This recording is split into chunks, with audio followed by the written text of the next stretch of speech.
Hello, my friends. I'm here sharing the Word of God with you using the Amplified Holy Bible and the Navigator's Bible reading plan. Today, I will be sharing out of the book of Daniel, and I'll be sharing chapters 10 through 12. Chapter 10 starts out with Daniel is terrified by a vision.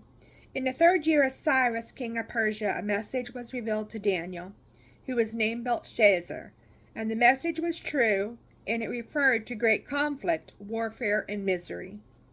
And he understood the message and had an understanding of the vision. Check out Daniel chapter 8, verse 26, and Revelations chapter 19, verse 9. 2. In those days, I, Daniel, have been mourning for 3 entire weeks. 3. I ate no tasty food, nor did any meat or wine enter my mouth, and I did not anoint, refresh, or groom myself at all for the full 3 weeks. 4. On the 24th day of the first month, as I was on the bank of the great river Hiddekel, which is the Tigris. 5. I raised my eyes and looked, and behold, there was a certain man, dressed in linen, whose loins were girded with a belt of pure gold of Euphase. 6. His body also was like beryl with a golden luster. His face had the appearance of lightning. His eyes were like flaming torches. His arms and his feet like the gleam of burnished bronze, and the sound of his words was like the noise of a multitude of people, or the roaring of the sea. Check out Revelations chapter 1, verses 12 through 16, and Revelations chapter 19, verse 6. 7. And I, Daniel, alone saw the vision of this heavenly being, for the men who were with me did not see the vision. Nevertheless, a great panic overwhelmed them, so they ran away to hide themselves. 8.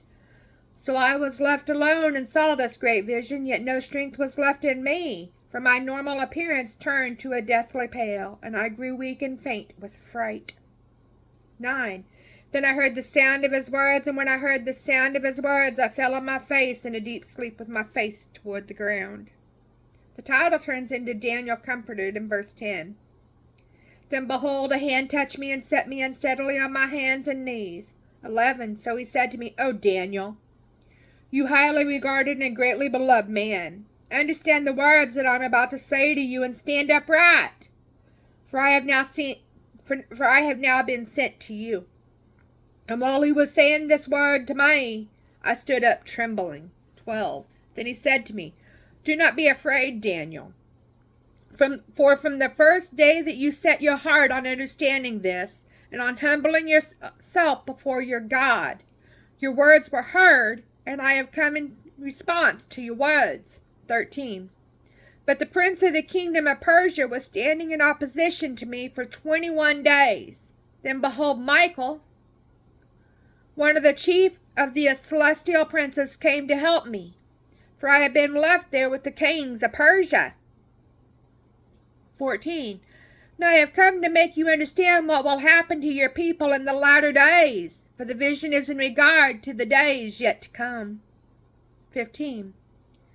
When he had spoken to me according to these words, I turned my face toward the ground and was speechless. 16. And behold, one who resembled the sons of men touched my lips. Then I opened my mouth and spoke and said to him who was standing before me, O my Lord, because of the vision, anguish has come upon me, and I have retained no strength. 17. For how can such a weakened servant of my Lord talk with such a being as my Lord? For now there remains no strength in me, nor has any breath been left in me. 18. Then the one Gabriel, whose appearance was like that of a man, touched me again, and he strengthened me. 19. He said, O man, highly regarded and greatly beloved, do not be afraid. Peace be to you. Take courage and be strong. Now when he had spoken to me, I was strengthened and said, let my Lord speak, for you have strengthened me. 20. Then he said, do you understand fully why I come to you? Now I shall return to fight against the hostile prince of Persia. And when I have gone, behold, the prince of Greece is about to come. 21. But I, Gabriel, will tell you what is inscribed in the writing of truth. There is no one who stands firmly with me and strengthens himself against those hostile spirit forces except Michael, your prince, the guardian of the nation. Chapter 11, the title turns into conflicts to come. Also in the first year of Darius the Mede, I, Gabriel, arose to be an encouragement and a protection for him. 2. And now I will tell you the truth. Behold, 3 more kings are coming to arise in Persia. Then a fourth will become far richer than all of them. And when he becomes strong through his riches, he will stir up the whole empire against the realm of Greece. 3. Then a mighty, warlike, threatening king will arise, who will rule with great authority and do as he pleases. 4. But as soon as he, Alexander, has risen, his kingdom will be broken by his death and divided toward the 4 winds of heaven, the north, south, east, and west. But not to his descendants, nor according to the Grecian authority with which he ruled, for his kingdom will be torn out and uprooted and given to others, his 4 generals, to the exclusion of these. 5. Then the king of the south, Egypt, will be strong, along with one of his princes who will be stronger than he and have dominance over him. His domain will be a great dominion. 6. After some years, the Syrian king of the north and the Egyptian king of the south will make an alliance. The daughter Berenice of the king of the south will come to the king of the north to make an equitable and peaceful agreement, a marriage. But she will not retain the power of her position, nor will he retain his power.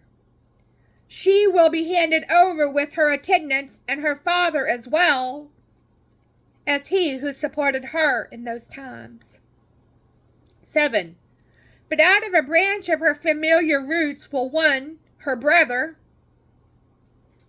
Ptolemy the third and Eugrates the first, arise in his place, and he will come against the Syrian army and enter the fortress of the king of the north, and he will deal with them and will prevail.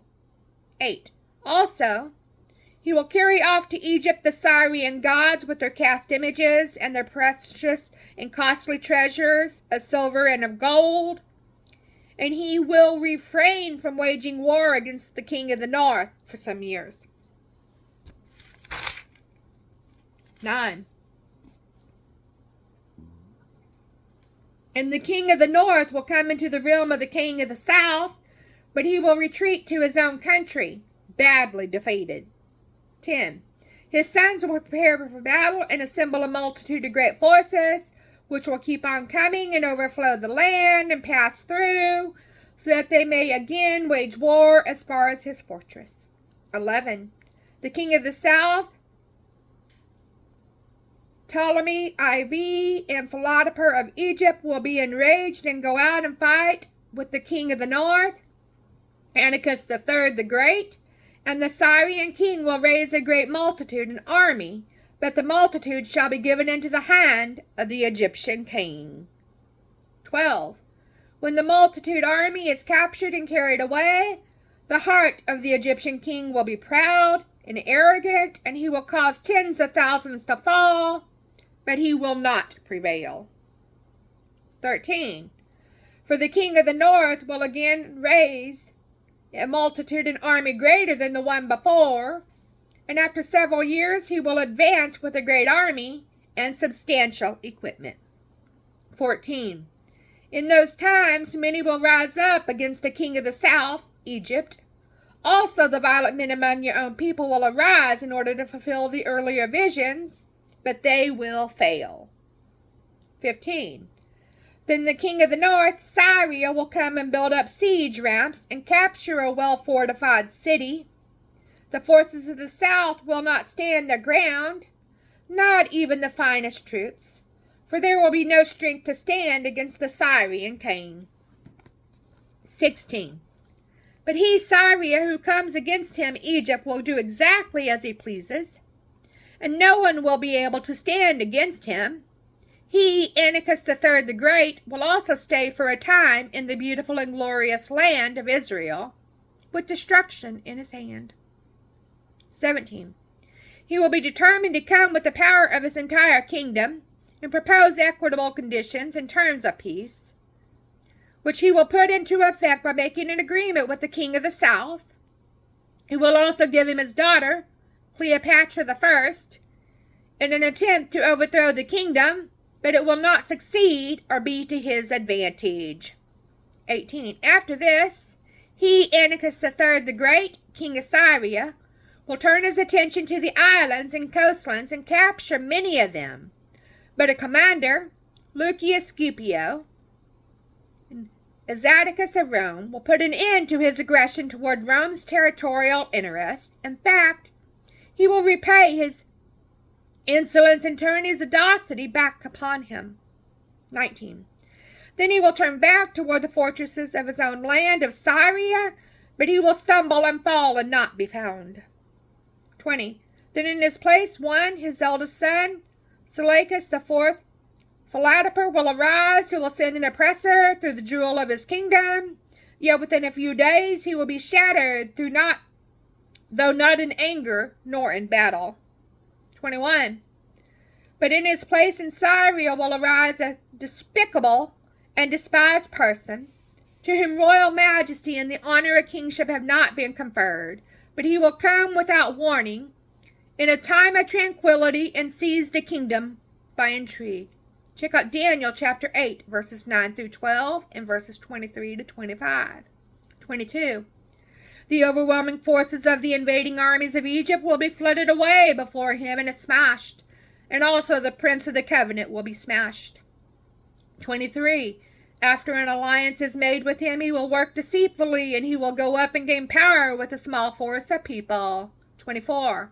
In a time of tranquility, without warning, he will enter the most productive and richest parts of the kingdom of Egypt, and he will accomplish that which his father never did, nor his father's fathers.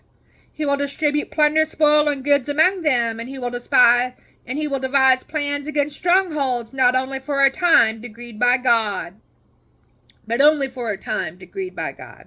25. He will stir up his strength and courage against the former Egyptian ally, the king of the south, Ptolemy VI, with a great army. So the king of the south will prepare an extremely great and powerful army to wage war, but he will not stand, for schemes will be devised against him. 26. Yes, those who eat his fine food will betray and destroy him. Ptolemy VI and his army will be swept away, and many will fall down slain. 27. And as for both of these kings, their hearts will be set on doing evil. They will speak lies over the same table, but it will not succeed, for the end is yet to come to the appointed time. 28. Then he, Antiochus IV Epiphanes, will return to his land with great treasure and plunder, and his hearts will be set against the holy covenant, and he will take action and return to his own land, Syria. 29. At the time appointed by God, he will return and come into the south, but this last time will not be successful, as were the previous invasions of Egypt. 30. For ships of Cyprus and Roman hands will come against him. Therefore he will be discouraged and turn back to Israel and carry out his rage against the Holy Covenant and take action. So he will return and show favoritism toward those Jews who abandon and break the Holy Covenant with God. 31. Armed forces of his will arise in Jerusalem and defile and desecrate the sanctuary, the spiritual stronghold, and will do away with the regular sacrifice, that is, the daily burnt offering. And they will set up a pagan altar in the sanctuary, which is the abomination of desolation. 32. With smooth words of flattery and praise, he will turn to godlessness those who are willing to disregard the Mosaic covenant. But the people who are spiritually mature and know their God will display strength and take action to resist. 33. They who are wise and have spiritual insight among the people will instruct many and help them understand. Yet for many days some of them and their followers will fall by the sword and by flame, by captivity and by plunder. 34. Now when they fall, they will receive a little help, and many will join with them in hypocrisy. 35. Some of those who are spiritually wise and have insight will fall as martyrs in order to refine, to purge, and to make those among God's people pure until the end of time, because it is yet to come at the end, the appointed by God. 36. Then the king, the Antichrist, will do exactly as he pleases. He will exalt himself and magnify himself above every god, and will speak astounding and disgusting things against the God of gods. And he will prosper until the indignation is finished, for that which is determined by God will be done. 37. He will make no regard for the gods of his fathers or for the desire of women, nor will he have regard for any other god, for he shall magnify himself above them all. 38. Instead, he will honor a god of fortresses, a god whom his fathers did not know. He will honor him with gold and silver, with precious stones, and with expensive things. 39. He will act against the strongest fortresses with the help of a foreign god. He will give great honor to those who have acknowledged him, and he will cause them to rule over the many, and will parcel out land for a price. 40. At the end time, the king of the south will push and attack him, the Antichrist, and the king of the north will storm against him with chariots and horsemen, and with many ships, and he will enter countries, overwhelm them, and pass through. 41. He shall also enter the beautiful and glorious land Israel, and many countries will fall, but those will be rescued out of his hand: Edom, Moab, and the foremost core of the people of Ammon. 42. Then he will stretch out his hand against other countries, but Egypt will not be among the ones which escape. 43. He will have power over the treasures of gold and silver, and over all the precious things of Egypt. And the Libyans and the Ethiopians will follow in his footsteps. 44. But rumors from the east and from the north will alarm and disturb him, and he will set out with great fury to destroy and to annihilate many. 45. He will pitch his palatial tents between the seas and the glorious holy mountain Zion. Yet he will come to his end with no one to help him in his final battle with God. Check out that 2 Thessalonians chapter 2 verse 4 and Revelations chapter 13 verse 5 through 8. Chapter 12, the time of the end.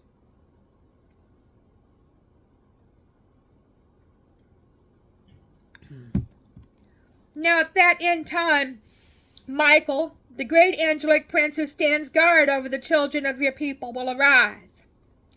And there will be a time of distress such as never occurred since there was a nation until that time.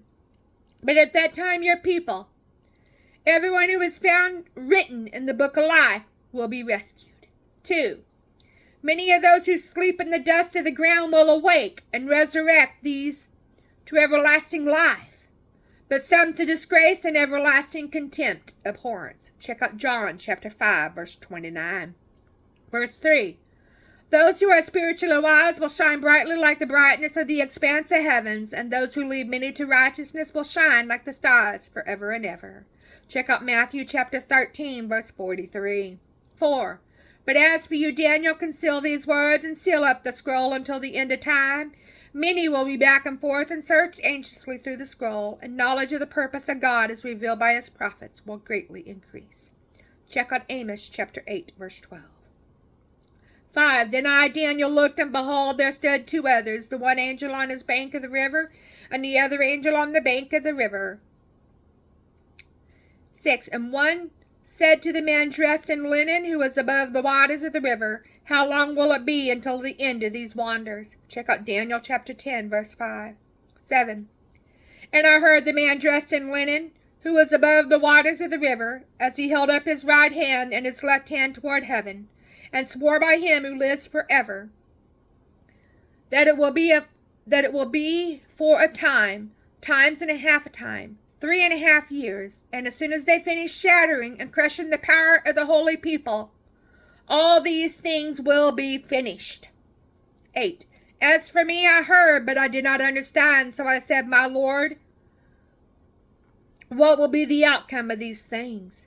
9. And the angel said, go your way, Daniel, For the words are concealed and sealed up until the end of time. 10. Many will be purged, purified, and made white and refined, but the wicked will behave wickedly. None of the wicked shall understand, but those who are spiritually wise will understand. Check out Daniel chapter 11, verses 33 to 35. 11. From that time the regular sacrifice, that is, the daily burnt offering, is taken away, and the abomination of desolation is set up, written in the temple of worship for the true God. There will be 1,290 days. Check out Daniel chapter 11, verse 31. 12. How blessed, happy, fortunate, spiritually prosperous, and beloved is he who waits expectantly, enduring without wavering for the period of tribulation, and comes to the 1,335 days. 13. But as for you, Daniel, go your way until the end of your life, for you will rest and rise again for your allotted inheritance at the end of the age. Check out Hebrews chapter 11, verses 32 to 40.